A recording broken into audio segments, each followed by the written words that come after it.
Hola, hola, buenas tardes acá con ustedes, Pepe el Aullador, desde Puebla para México y para México para el mundo. Bueno, nos quedamos de hace rato que no hemos subido una historia, pero ahora vamos a platicar con la historia que quedamos quedando del perro en el panteón, la última versión que les iba yo a platicar.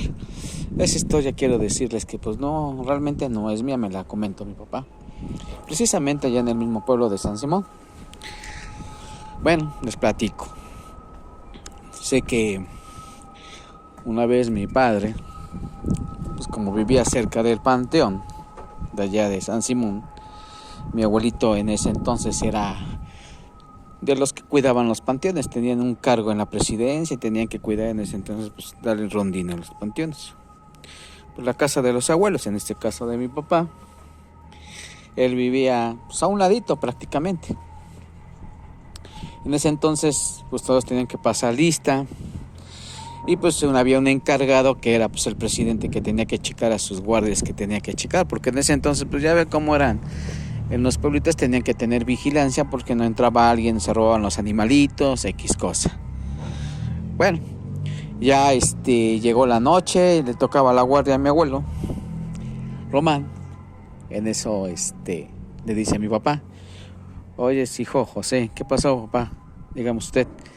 Dice: y es que me voy a Santa Rosa a una fiestecita a comer molito, pero la verdad pues quiero pedirte un favor, si puedes quedarte a cubrir mi turno de allá del rondín del panteón.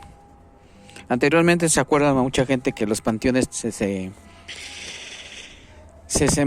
no sé, los muertitos los enterraban ahí en el atrio, por eso es que se habían iglesias con tumbitas. Ahora ya no, ya está prohibido. Una que otra he visto, pero realmente ya está todo prohibido. Entonces, pues dice mi papá que le dijo: sí, no te preocupes, papá, vete con cuidado y pues yo me hago cargo de tu turno. Hay que lleguen los demás, hay que cubran, dice. Pero si no vienen, pues hay que se hagan cargo y a ver qué les pasa. Desde entonces, si no cumplían, pues los metían presos, los detenidos en la cárcel de allá del pueblito. Y como pues así toda pasión, ¿no? Dice mi papá, pues tenía, yo creo en ese entonces mi papá como sus 15, 14 años, era un joven. Estamos hablando del año de los 50. Dice mi papá que llegó temprano hasta eso, como a las 7:30. Precisamente era fines de años y pues se oscurece muy rápido en un pueblo, ¿verdad? Que va a haber lámparas, no existían las lámparas en ese entonces, pues llevaban quinqueles y todo eso. Bueno, de todos modos, como llevaban sus quinqueles, dice mi papá que agarró y se le hizo muy fácil. Dice: pues yo voy temprano, me llevo mi gabán y me llevo un Mauser, o sea, un rifle, no sé, de esas que usaban en la Revolución Mexicana. Posteriormente dice que ya dio la noche, se quedó solito, no había nadie. Que agarró de respaldo una tumbita de una persona difunta, como respaldo para su espalda. Dice que quedó viendo anonadado cuando de repente vio que de una tumba delante de él fue viendo como que salía un perrito chiquito. Así es que se quedó así mirándolo. Dice: ¿qué onda? ¿Qué es ese perro?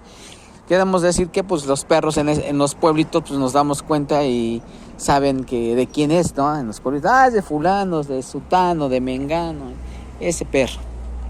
Pues no era de nadie porque se había salido de una tumbita el perrito chiquito y al caminar se fue acercando más a más hacia el atrio, hacia la pared de la iglesia. Pero al caminar a dirección para allá, dice mi papá que el perro iba creciendo a una altura de 50 centímetros hasta llegar a como a 2 metros. Que llegó allá a donde ponía el quinquel, pues quedó mirando y de repente pues dice que vio que el perro quería tirar el quinquel, pues, hacer el incendio ahí, pero pues dice que él se quedó pues completamente pues así, como paralizado del miedo, de la pregunta de qué era, pues no sé. El chiste que dice que se quedó así y que de repente por atrás le tocan la espalda y le mencionan su nombre. Chamaco, ¿qué haces acá? Dice que era un señor que le dio, que sintió que los pelos de mi papá se le paraban. Todo el cuerpo se le paralizó la sensación de que estás viendo eso y de repente pues te llegan por atrás y te hablan. Imagínense nada más que sintió. Entonces dice mi papá que le menciona al señor, que le dice, don Pascual se llamaba, don Pascual. Dice, ¿qué pasó? ¿Dónde están los demás muchachos? Dice, pues yo vine por mi papá porque mi papá tuvo que ir a otra parte, pero yo lo vengo a cubrir. Sí, no hay problema para ti, pero los demás ¿dónde están? Pues dice que se fueron a una fiesta de un pueblo. Pues no sé. Dice, qué carambas. Y dice, oiga, ¿no ve usted allá enfrente lo que está viendo usted ese perro? ¿De quién será?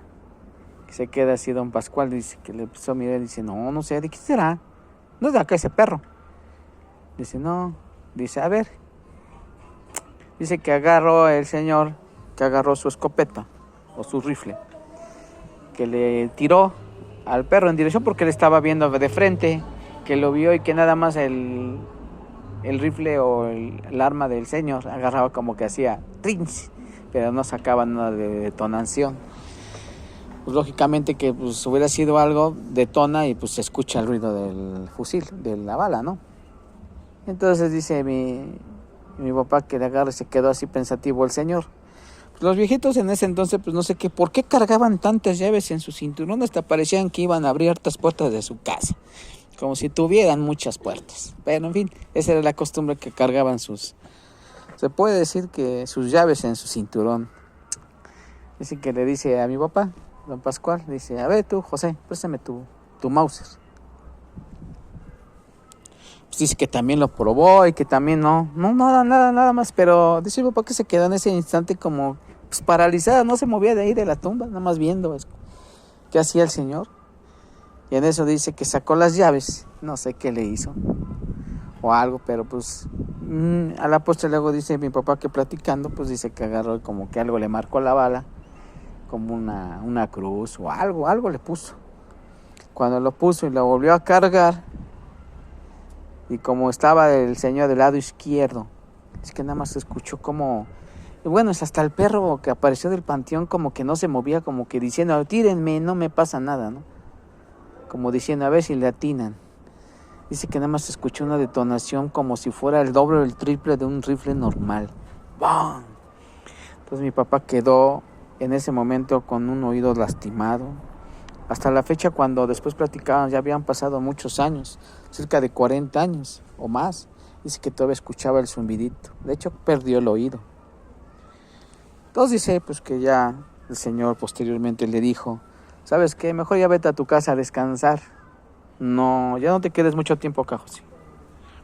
Dice, yo ya paso de lista a tu papá, a José Román, y ya no te preocupes por él, pero por los otros no se la van a acabar, porque ni permiso y nada más se fueron a la fiestecita del pueblo. Ni siquiera pidieron permiso o hicieron como tu papá. Dice, gracias, don Pascual.